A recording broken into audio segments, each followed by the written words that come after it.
سلام. امروز اومدم براتون بگم که چرا موتورتون راه نمیره، شتابش کم شده. لطفا با ما همراه باشید. اولین نکته که تاثیر داره توی شتاب و سرعت این شم میتونه باشه. این شم اگه پلاتینش تموم شده باشه یا چینی‌ها شکسته باشه برق‌دزدی پیدا میکنه و موتورتون راه نمیره.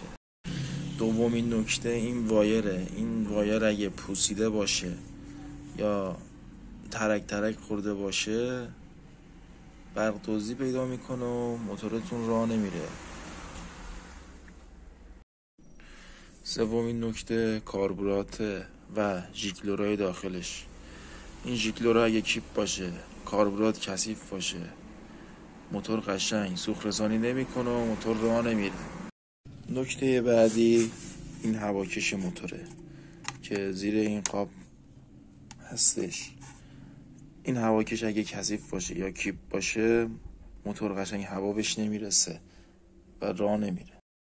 نکته بعدی که خیلی کم پیش میاد ولی خب بعضی اوقات باز پیش میاد، داخل باک بنزین یا قدیمی باشه، اکتانش از بین رفته باشه یا آب قاطیش باشه، موتور راه نمیره.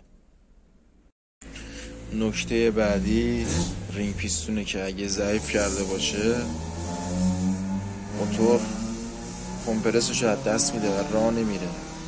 یا بعضی اوقات ببینی که مثلا به خاطر تقویت‌های اشتباه برق موتور خیلی قوی میشه، گرمای سیلن و سرسیلن بالا میره و این پیستونا کرمو میشه که دیگه کمپرس رو قشنگ رد میکنه و موتور راه نمیره اصلا. بعدش این سوپاپا اگه آب بند نباشن قشنگ نمیتونن ورود و خروج هوا رو انجام بدن، موتور راه نمیره. تنظیم بودن فیلرها هم تاثیر داره تو شتاب.